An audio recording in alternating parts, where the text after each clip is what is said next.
So guys welcome back to another video. तो आज की वीडियो के अंदर एआई के रिलेटेड जितनी भी अपडेट्स मार्केट में अंदर आई हैं मैं सारी आपके साथ एक एक करके डिस्कस करूंगा। सो give it a thumbs up, like करो वीडियो को और एंड तक देखना बिकॉज आखिर के अंदर जो मैं न्यूज़ देने वाला हूँ आपको it would be a quite a disaster. तो चलते हैं। सबसे पहली न्यूज़ है हमारे पास एआई के रिलेटेड, वो है हमारे पास माइक्रोसॉफ्ट के रिलेटेड। आपको पता ही है कि जो माइक्रोसॉफ्ट है उसने बेसिकली ओपन एआई के अंदर तकरीबन $13 बिलियन की इन्वेस्टमेंट की थी। वो इसलिए की थी बिकॉज माइक्रोसॉफ्ट जो है टेक के अंदर पीछे रहना नहीं चाहता था। देयरफॉर इट डिसाइडेड कि वो ओपन एआई के अंदर इन्वेस्टमेंट करे, then it can secure its future. Because अगर ये कंपनीज टाइम के साथ ग्रो नहीं करती then the result is their downfall.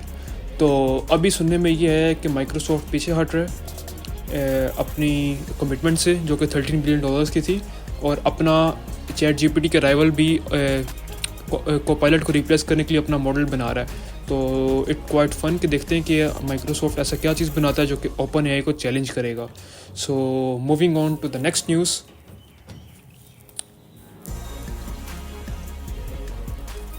So ChatGPT market के अंदर बहुत ज़्यादा अफवाहें इसके रिलेटेड फैली हुई हैं। तो सबसे बड़ी अफवाह जो कि ये डॉक्यूमेंट आपके सामने नज़र आ रहा है इसकी है बेसिकली ये क्या कह रहा है चैट जीपीटी क्लेम ये करता है कि कुछ सालों के अंदर अगर चाइना को रोका ना गया then it is going to win the AI race. उसको डर है इस चीज़ का। और उसके बाद माइक्रोसॉफ्ट को बहुत सारे बड़े इन्वेस्टर्स छोड़ के जा रहे हैं as the time passes. Because Microsoft, आपको पता ही है, डीप सीक ने माइक्रोसॉफ्ट को एक दफ़ा ऐसा हिलाया है कि माइक्रोसॉफ्ट अभी तक अपने पाँवों पे खड़ा नहीं हो पा रहा। तो ऐसा क्यों हुआ है ये मैं आपको सारा का सारा डिटेल में बताता हूँ। अभी ये डॉक्यूमेंट आप एक दफ़ा वीडियो को होल्ड करके पढ़ो ताकि तुम्हें पता चले कि जो इस डॉक्यूमेंट में क्या क्या इन्फॉर्मेशन है और क्या क्या चीज़ें जो चैट जीपीटी के दलाइल हैं जो कि उसने अमेरिका को दिए हैं। बेसिकली ये वो क्लेम कर रहा था अमेरिका को कि अमेरिका अपने जीडीपी के अंदर बहुत पीछे रह जाएगा अगर वो एआई रेस के अंदर आगे मत बढ़ा। बिकॉज ट्रम्प तो एआई के अंदर बहुत ज़्यादा काम कर रहा है recently, but still he is in the fear के अगर हम लोगों ने चाइना को डाटा मार्केट के अंदर जो डाटा पड़ा हुआ है गूगल के ऊपर वगैरह डिफरेंट वेबसाइट जो कि हम अपने मॉडल बना रहे हैं वो ओपन सोर्स करते रहे तो चाइना फ्री ऑफ कॉस्ट वो चीज़ें लॉन्च करता रहेगा। एंड अगर वो फ्री ऑफ कॉस्ट लॉन्च करेगा तो इनका पेड वर्जन कोई ख़रीदेगा नहीं, इनका कोई प्लान ख़रीदेगा नहीं। देयरफॉर उनको ये सबसे बड़ा मसला है। तो moving on to the third news. अच्छा, ये बेसिकली मैडम है। तो इन मैडम का क्लेम ये है कि जिस तरह एजेंटिक एआई मार्केट के अंदर आ रहे हैं, तो मैंने तुम लोगों को बताया भी था एजेंटिक पे मैंने कुछ एप्लीकेशन भी बनाई हैं। तो मेरी प्लेलिस्ट लाजमी जाकर देखना जिसके अंदर मैं तुम लोगों को ईमेल जो है किस तरह ऑटोमाइज़ करते हैं। जीमेल मैंने ऐसा एआई बनवाया था कि जो कि आपका जो ईमेल है ना वो ऑटोमेटिकली खुद ही जो है उसका रिस्पॉन्स क्रिएट करेगा, जनरेट करेगा। वो मेरी प्लेलिस्ट देखोगे तो वो तुम लोगों को सारा अंदर मिल जाएगा। और मल्टीपल हैं यार, टेलीग्राम के ज़रिए तुम एक चैट बोर्ड कैसे बना सकते हो और बहुत कुछ by using a simple platform N10। तो तुम्हें कोडिंग करने की अब ज़रूरत नहीं है, तो तुम जाओ डायरेक्ट वेबसाइट के ऊपर मेरी प्लेलिस्ट के ऊपर, तो तुम लोगों को वो वीडियो वहाँ पर मिल जाएगी। सो ये मैडम का क्लेम ये है कि जिस तरह आपका एजेंटिक एआई मार्केट के अंदर आ रहा है एंड देन आपका जो नेक्स्ट स्टेप होगा वो टोटल आपकी इन्फॉर्मेशन जो गेन कर रहा है, तो आपका अपना माइंड जो है ह्यूमन का जो डाटा है और उसका माइंड टोटली एआई के कंट्रोल में आ जाएगा। और इसका सबसे बड़ा नुकसान ये होगा कि हम लोगों को पता भी नहीं होगा कि जो जितने भी बड़े बिलियनियर्स हैं वो टोटल जो है मार्केट को कंट्रोल करके बैठे हुए हैं, बट स्टिल जो है हम कुछ नहीं कर सकेंगे। So moving on to the last news of this. अब एंथ्रोपिक के सीईओ ने ये क्लेम किया कि एंथ्रोपिक के सीईओ के मुताबिक हम लोग एक साल के अंदर ही ऐसा हम लोग एआई प्लेटफॉर्म लेकर आएंगे, लॉन्च करेंगे जो कि जितने भी वेब डेवलपर्स हैं या बड़े बड़े डेवलपर्स हैं उनको हम लोग टोटल रिप्लेस कर देंगे।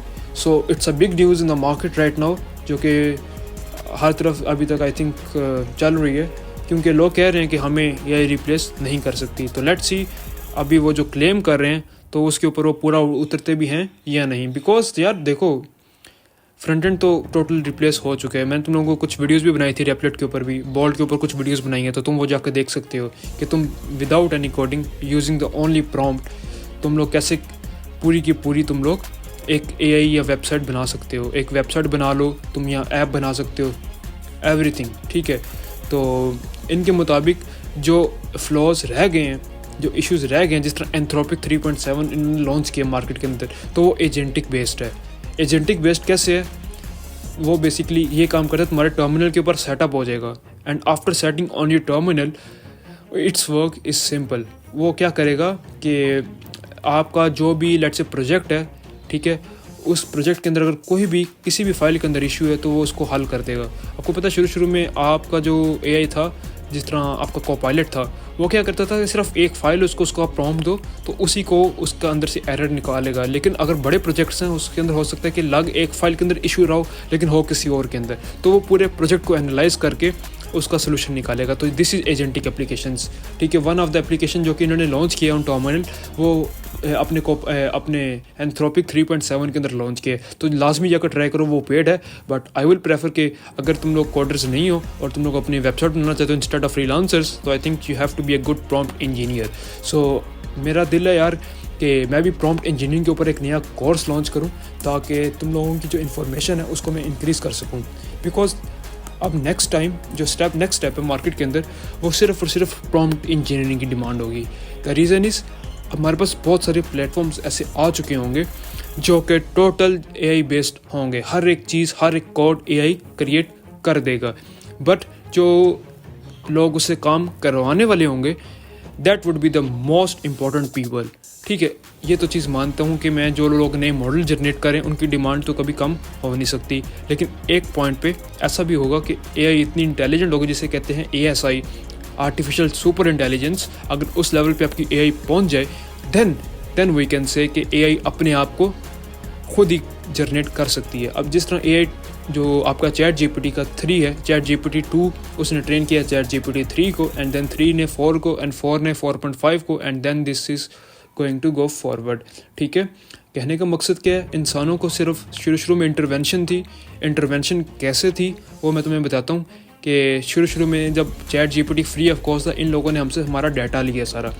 आफ्टर टेकिंग आवर डाटा, उन लोगों ने अपने मॉडल को ट्रेन किया है, एज अ क्लीन डाटा उनको मिला है, और उन लोगों ने बड़े बड़े टेक्स्ट फाइल्स बनाई हैं उसके ऊपर, and then they train their model. अब भी उनके मॉडल ट्रेंड है, अब देन उनके मॉडल ही दूसरे मॉडल्स को जनरेट करते हैं। बिकॉज जब हम ह्यूमंस ट्रेन करते हैं, हम हो सकता है कि गलत ट्रेन करें, बिकॉज हमारा डाटा लेबल्ड नहीं है। तो जो GPT ट्रेन करेगा वो लेबल डाटा के साथ ट्रेन करेगा और मोर एक्यूरेट रिजल्ट्स आएंगे उसके। तो बाकी मैं तुम लोगों को ये भी बताना चाह रहा हूँ कि मैं प्रॉम्प्ट इंजीनियरिंग के ऊपर भी एक नया कोर्स लॉन्च कर रहा हूँ, तो stay in touch with me. तो मिलते हैं फिर नेक्स्ट वीडियो के अंदर। So give it a thumbs up and like and share and subscribe to my channel, ठीक है। मिलते हैं नेक्स्ट वीडियो के अंदर। ओके जी, अल्लाह हाफिज़।